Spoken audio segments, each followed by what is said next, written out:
What if the next thing to be monetized is not just our attention, not just our emotions, not just our health, but our inner peace? At first, meditation sounds like one of the last things that could ever be owned. It is breath, it is stillness, it is prayer, it is awareness, it is connection, it is something people have practiced for thousands of years without needing a device, a subscription, a score, or a company telling them whether they are doing it correctly. But the more I started looking into meditation technology, neurofeedback devices, EEG headbands, brainwave tracking, and patents connected to altered states and mental states, the more questions I had.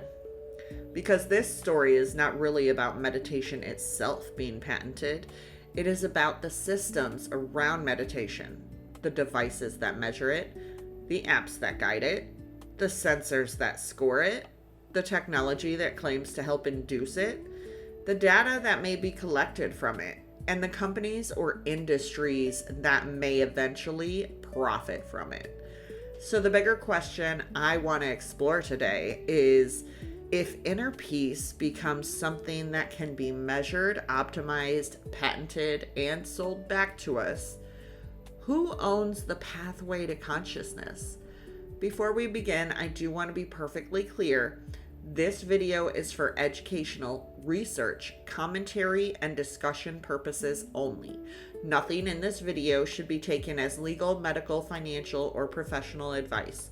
The information discussed is based on publicly available information, personal research, and my own interpretation of patterns, events, concerns, and possibilities around this topic.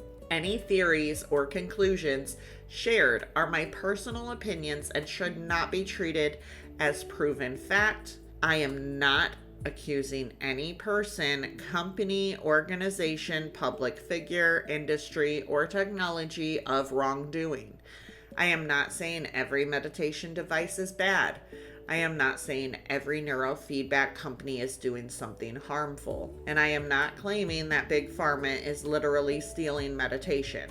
I am simply exploring questions, possibilities, and connections that I find interesting, unusual, and worth discussing. Please do your own research, use discernment, and come to your own conclusions. Today we are talking about what I am calling silent pharma meditation patents. The heart of this topic is really about meditation, neurofeedback, brainwave technology, patents, wellness tech, and the possibility that consciousness itself could become the next major industry.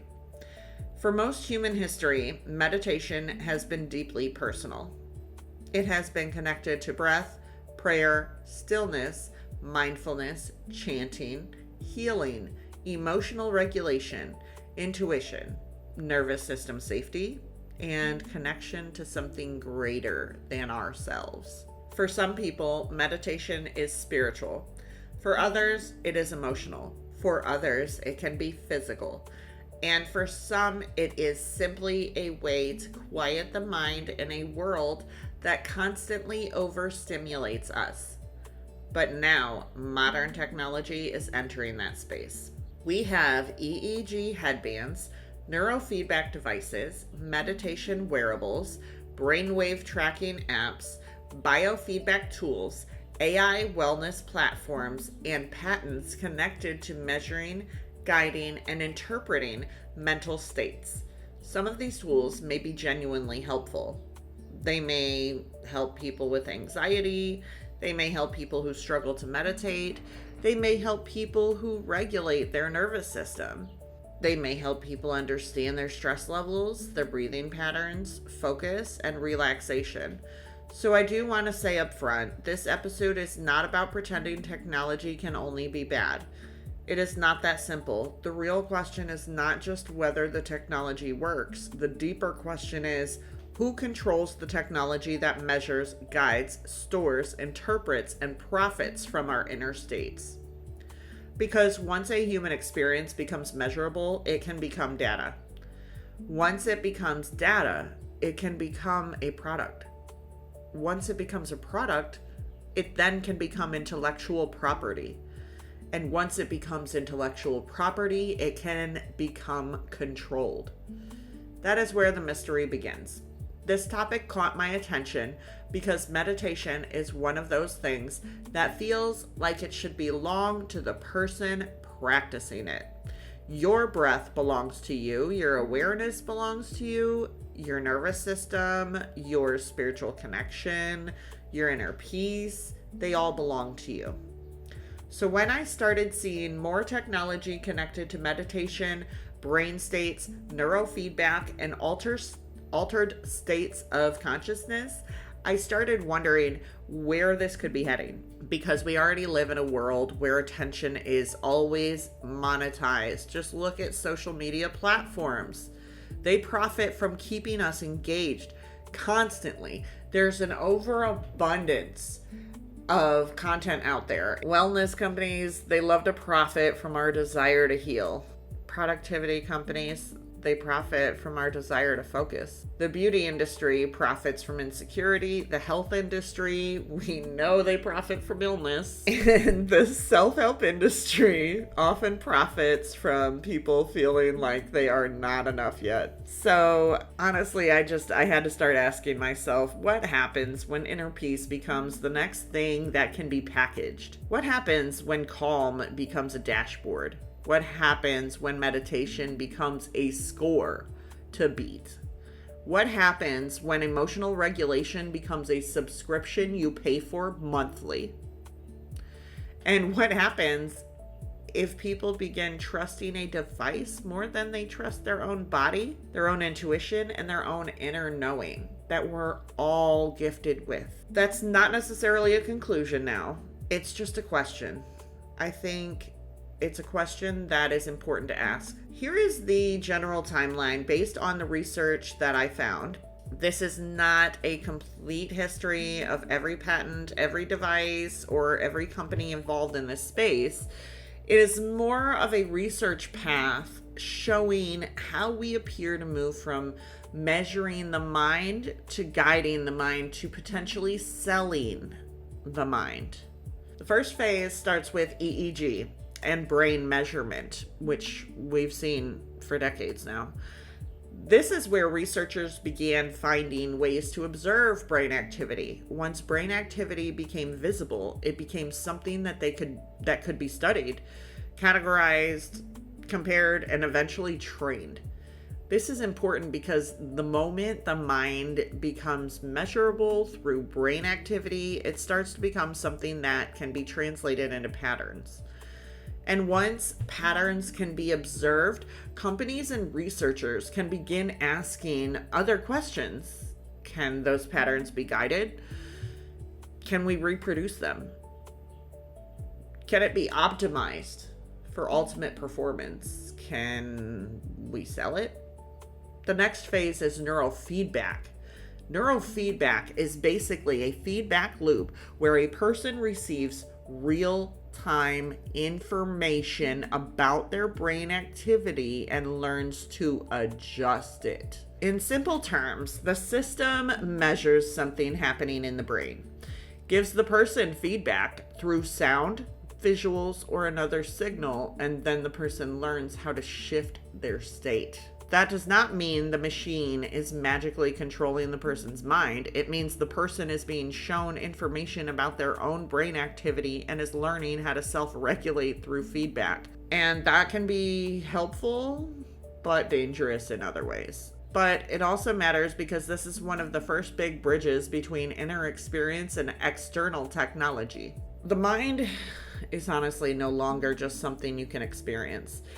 It becomes something a system can monitor, interpret, and train.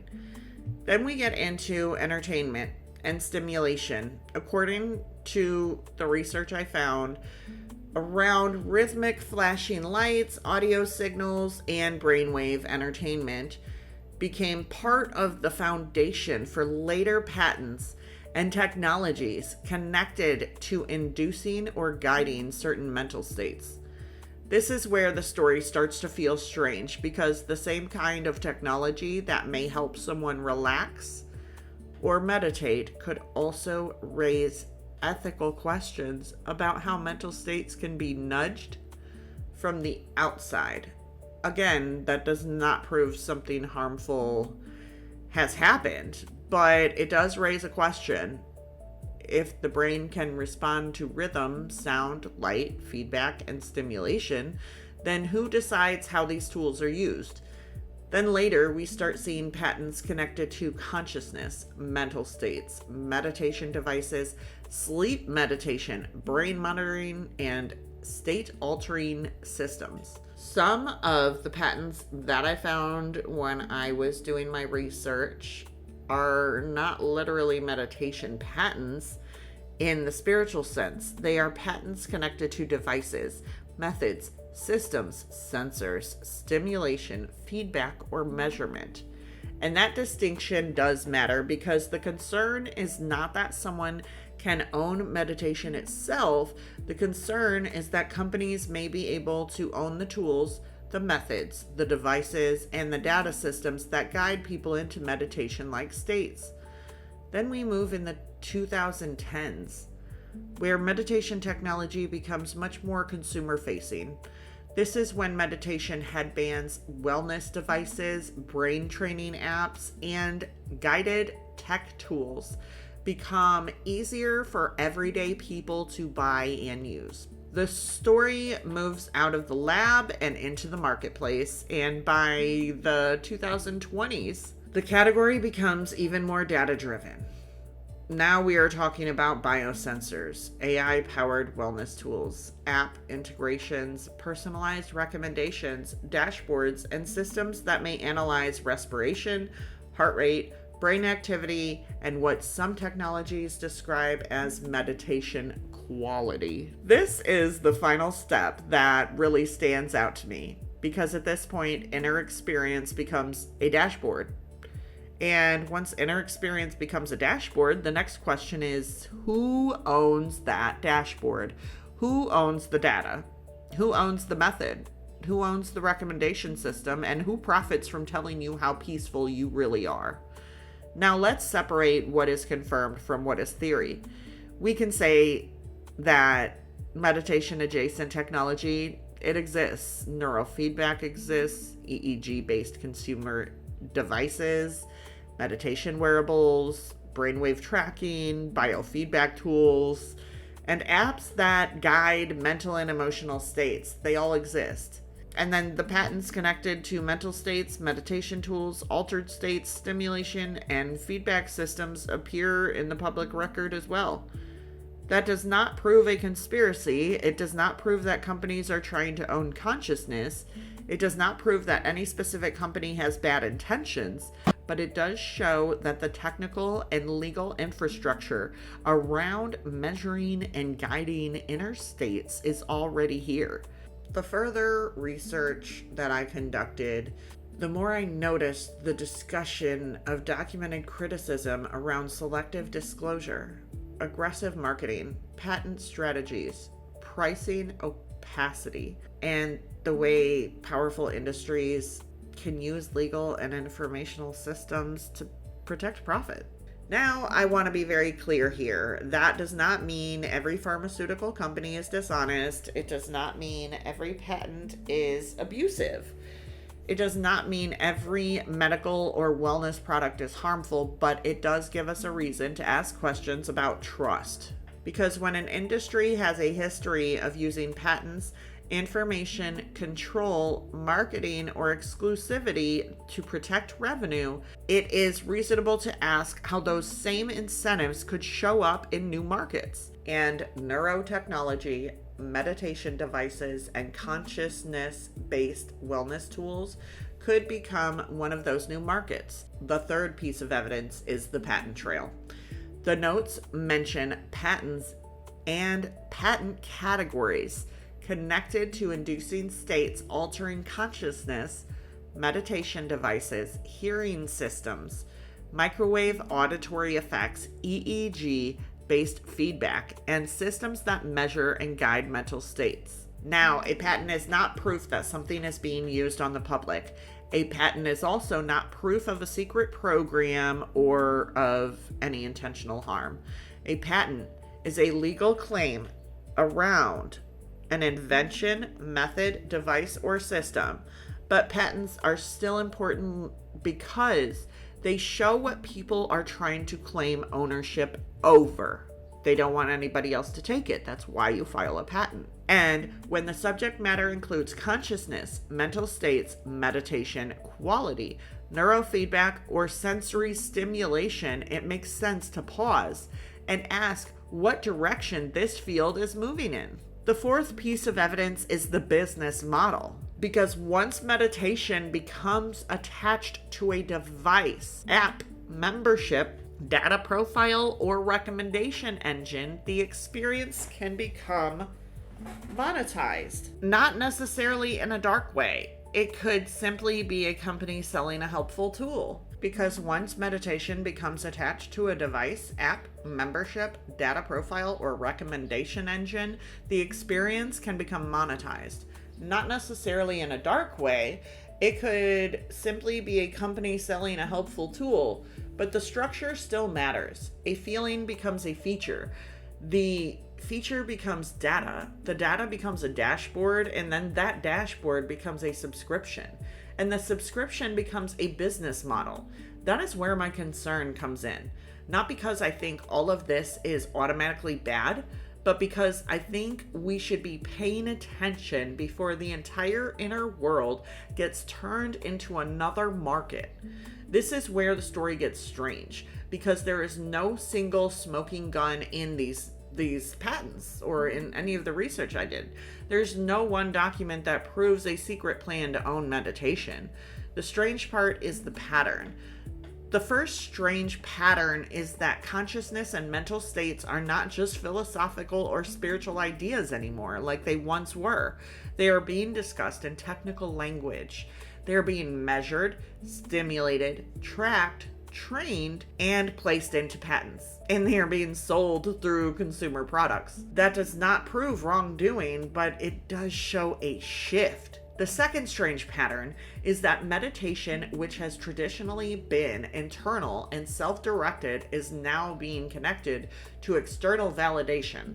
A device can tell you if you are calm, an app can score your session, a sensor can track your body, a platform can decide whether your meditation was effective or not. And that raises a question I think a lot of people may not even be asking. What happens when people stop trusting their own inner experience unless a device confirms it? Because one of the deepest parts of meditation is learning to listen within to your own inner voice. So if meditation becomes too dependent on external measurement, are we strengthening self-trust or are we outsourcing it? The third strange pattern is the data issue. If a device tracks your brain activity, breath, stress response, heart rate, focus, or emotional regulation patterns, what happens to that information? Who stores it? Who analyzes it? Profits from it? Could it be used for personalization? Could it be used for advertising? Could it be sold? Could it be shared? Could it be used to categorize people based on their emotional or cognitive patterns? I am not saying that this is happening with every device. I am saying that these are questions we should be asking before these tools become normal. The fourth strange detail is the overlap between help and control. This is where I want to be very fair. A tool that helps someone regulate their nervous system can be very beautiful. A tool that helps someone with anxiety experience calm can be meaningful. A tool that helps someone meditate when they have been struggling for years can be supportive. But that same basic idea, guiding a mental state, can raise very different questions depending on who controls it, how transparent they are, and what the end goal is. Support and control can sometimes look similar from the outside. Both can involve influence, guidance, and shaping behavior or state. The difference is consent, transparency, ethics, and power. That is the line I think we need to pay attention to.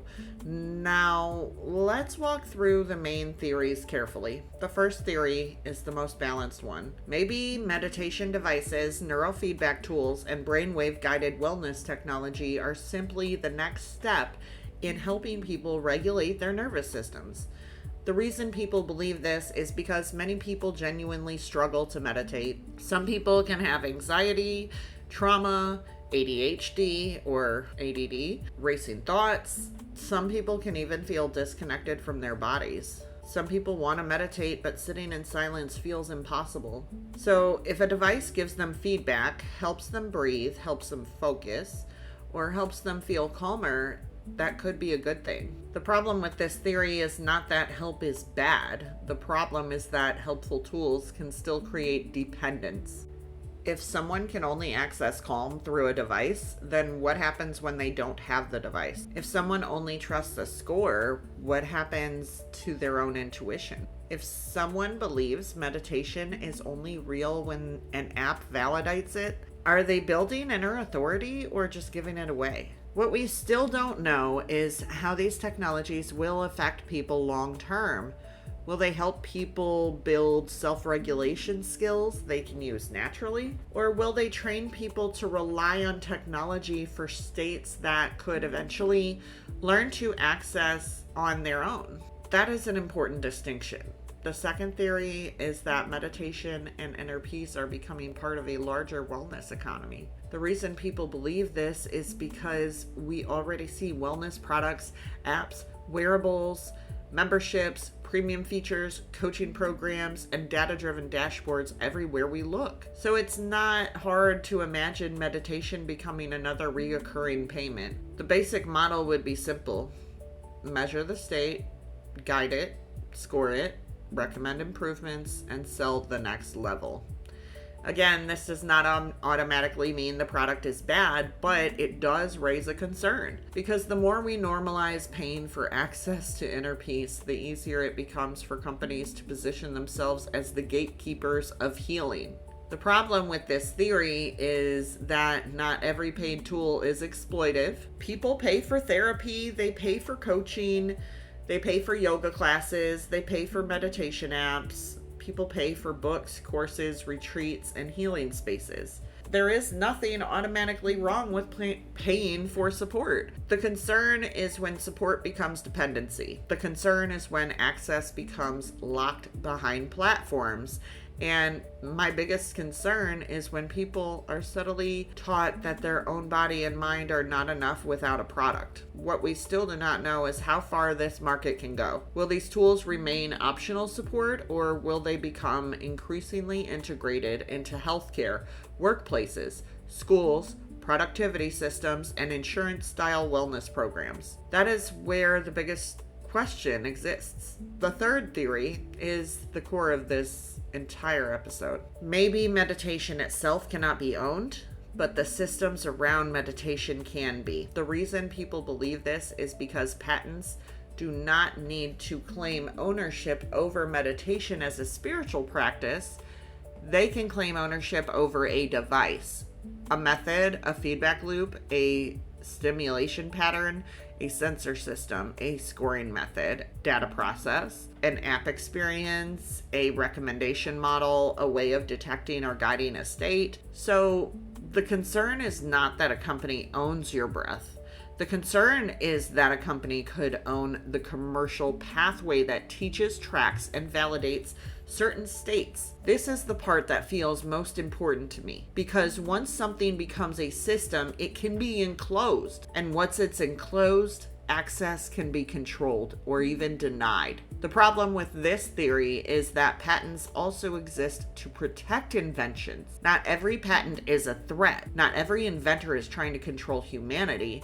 Sometimes patents are simply part of how companies protect the money and time they invested into building something. And I get that. So we do need to be careful not to treat every patent like proof of bad intentions. What we still do not know is whether these systems will be used mainly as supportive tools, or whether they will become part of a larger marketplace where consciousness-related states are owned, scored, optimized, and sold. That is the part worth watching. The fourth theory is the most speculative, and I want to handle it carefully. This theory asks whether technologies that can influence perception, attention, sound, stress, or mental states could ever be misused by powerful institutions, corporations, or governments? The reason that people ask this question is because the research shows that patents and discussions around systems that involve microwave auditory effects,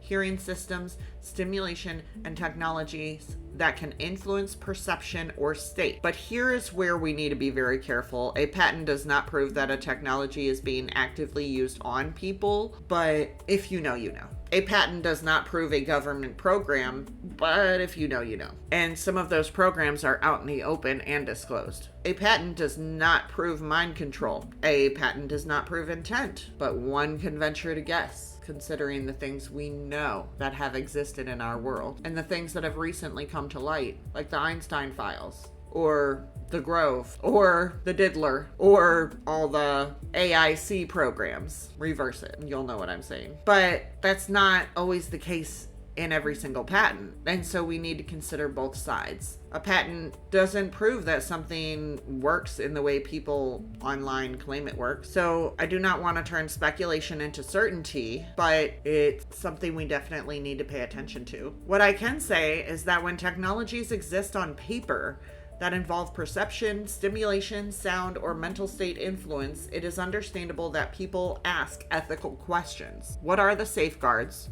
Who regulates this? Who has access to the tools? What are the limits? What kind of consent is required? And most importantly, how transparent are the companies or institutions involved? And how do we make more supportive technology and make sure it doesn't become coercive technology? And how do we make sure supportive technology does not become coercive technology? The problem with this theory is that it can easily become fear-based if we're not grounded. And I do not want this channel to be fear-based whatsoever. We are here to explore different ideas, discuss them, and learn together as a community. I don't want people leaving this video feeling powerless or even paranoid. That's not discernment, and that's not the reason I created this channel. Discernment is not panic. Discernment is the ability to look at something honestly, hold multiple possibilities, and not lose your center. So for this theory, what we can say is misuse is a valid ethical concern, but misuse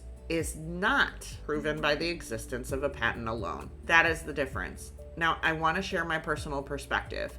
This is not a confirmed fact. This is not something I am telling you to believe.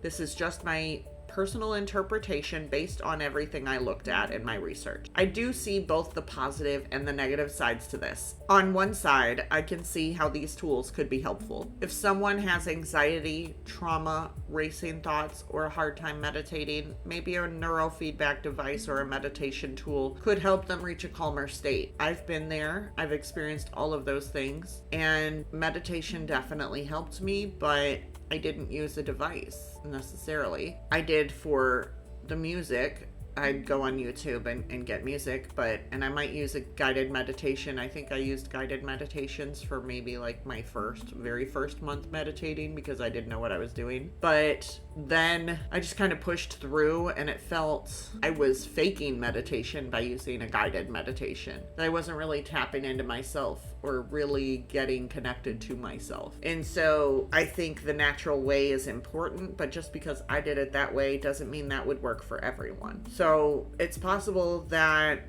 these devices could help them understand their nervous system. It could help them feel what peace feels like for the very first time. I remember the first time I felt true peace. It's a moment you never forget. And I don't want to take that away from anyone. If something helps someone heal, regulate, or reconnect to themselves, I think that matters and is so critically important in this world that we're living in today. But at the same time, I keep coming back to the issue of reliance. If a person uses a device as a bridge, that could be empowering.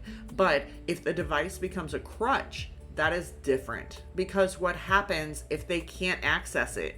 What happens if the subscription ends? What happens if the company changes the platform? What happens if the device is discontinued? What happens if the person begins to believe they can't access deep peace without the technology? That's where I personally feel cautious. My personal feeling is that the natural practice still matters. Breath still matters. Stillness still matters. Prayer still matters. Self-trust matters the most. Learning your own body does matter. And I think any technology that supports meditation should help people return to themselves, not become dependent on something outside of themselves. The other side of my concern is obviously trust. It's the biggest thing. If you don't have trust, you got nothing. When I look at the history of powerful industries, especially industries connected to health, pharmaceuticals, patents, data, and profit, I think it is very reasonable to ask whether they will always move ethically with this kind of power. I mean, we remember the dreaded 19. That does not mean I'm accusing anyone. It just means I think the question is very valid from all of the things we have seen in our health industry and involving big pharma over the years. Because if companies can profit from people's stress, sleep, focus, emotions, and nervous system regulation, then we should be asking who benefits from turning those states into products. And when brain data or body data becomes part of that system, the question gets even more serious. What are they collecting? Why are they collecting it? How long do they store it? Who has access it? Can users delete their own data? Can it be shared? Can it be monetized? Can it be used to shape future products, ads, or behavioral predictions? These are not small questions because the mind is not just another data category. Your inner world is sacred. Your nervous system is personal. Your emotional patterns are personal. Your spiritual experiences, those are very personal. And I believe we should be very careful before handing that information over without asking deeper questions. So my theory is not that every device is bad. My theory is that the infrastructure around these devices deserves more public discussion. Because if consciousness, meditation, focus, peace, and emotional regulation become the next market, then we need discernment before we normalize it. We need to ask what is helpful and what is exploitive, what is supportive and what is controlling, what builds self-trust and what replaces it, what gives people access and what creates dependency. That is where the discernment begins. The bigger question here is not just about meditation devices, it is about what happens when human experiences become industries.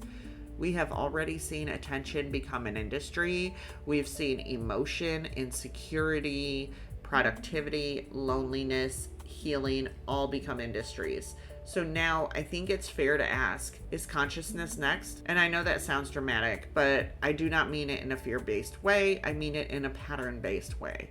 If a person's inner state can be measured, guided, predicted, improved, and monetized, then it becomes valuable to companies. And when something becomes valuable, systems are built around it. Products are built around it. Patents, markets, and influence are all built around it. That's why I think this topic matters so much. Not because we should reject every technology, but because we should assume every company is evil. Not because we should live in fear, but because we should not be asleep while the future of inner life is being built around us. Technology can support healing, but technology should not replace inner wisdom. Data can be useful, but data should not become more trusted than lived experience. Feedback can be helpful, but feedback should not become a substitute for self-trust. And wellness tools can be supportive, but they should not quietly become systems of dependency, surveillance, or control. For me, that is the deeper lesson in this topic. The question is not just whether meditation technology is good or bad. The question is, can we use technology without giving away our inner authority? So I want to leave you with a few questions to think about. What facts are actually confirmed here? We know meditation technology exists and neurofeedback, patents connected to mental states, feedback, and meditation adjacent systems all exist. But what is the speculation here? The speculation is what these systems may become, how they may be used, and whether powerful industries will try to control more of this space in the future. What evidence does feel strongest? Is it the patents, the business model, the history of powerful industries using intellectual property, the data concerns, the way wellness technology is becoming more normalized, or is it the overall pattern? And I also want to ask for my fellow coincidence specialists or conspiracy theorists out there. We know what's going on with the recent scientists. DTWs were used on her. We know they've been used in other situations across the world. I'm not going to name things because I'm trying to grow my channel and I don't need strikes from YouTube as I'm trying to grow it. So I'm going to dance around certain words here. And we have these devices that can go over our brain, that we have devices that can sit on our chest. Sensitive areas, we are putting these devices to reach states of calm. And I believe in the old days, there were all of these secret AIC programs. Spell it how I just did, but reverse it and you'll know what what 3-letter agency programs I'm talking about. We know, I mean, there's just so much that we have found out over the last several years behind all of these things. And it almost makes me wonder. We know we have sleeper cells, so is it possible that you could hypnotize or manipulate or brainwash someone utilizing these advice to make people do your bidding, to activate a sleeper cell, to activate the MK Ultra programming that was done on them? I mean, is it possible? I mean, hypnotism is real also. So like, could you be hypnotized with a code phrase and then, that code phrase is stated through one of these devices? They even have patents that I ended up finding through my research that showed that they can send messages into your brain without making any sound that's auditory to anyone around you. So it's almost like you're getting a telepathic message and you think it's from God and you think he's telling you to sacrifice, all the women and children of this area, and you do it because you think it's the voice of God. Years ago, I was approached by the Neuro Rights Foundation at Columbia University, and they had a simple but unsettling message. The technology to extract human thought already exists and is on the precipice of becoming widespread. This may sound like science fiction, but I've tested the technology myself.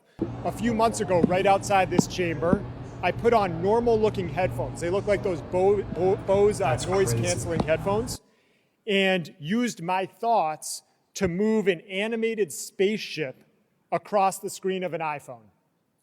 The potential for this technology to do good is genuine and profound. It can restore movement to paraplegics. It can give a voice to those who have lost the ability to speak. But right now in Massachusetts, there is no legal framework governing how neural data is collected, who owns it, or what happens once it leaves your mind.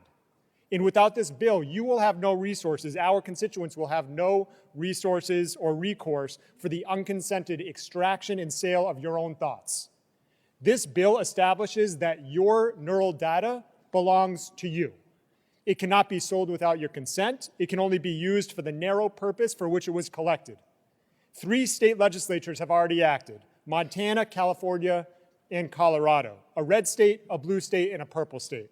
Because protecting the privacy of the human mind is not a partisan question, it is a fundamental obligation of our government. Thirdly, where might fear influence how people see this topic?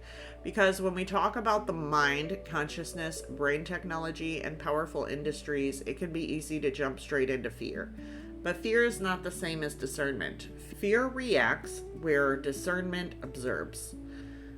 Fourth, what would we need to know before reaching a stronger conclusion? Would we need more direct company connections, more patent analysis, more data privacy policies, more expert opinions, more research into how these devices are used, more evidence about who owns the technology and where the data goes?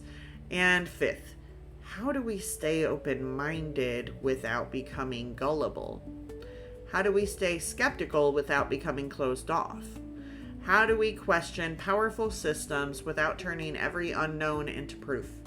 That balance is what I want this community to practice. Some stories stay with us because of what happened, and some topics stay with us because of what could happen if nobody pays attention. This is one of those topics because meditation to me is not just a wellness trend. It is not just a productivity hack, and it is not just another feature to be optimized.